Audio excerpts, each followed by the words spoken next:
Hey guys, welcome back to our channel. In this tutorial video, we're going to teach you how you can find archived items, like for example, archived cards in your workspaces on Trello really quickly. So drop a like, and now let us dive into this. So head over to a workspace on Trello and select the board here. So let me go, for example, with that board, and let's archive that card here. For the sake of this tutorial, you can do that by clicking on the given card.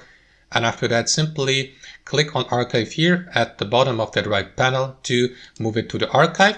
And that's basically it, because now to find the archived item, as you can see, the card disappeared from my board here to the left.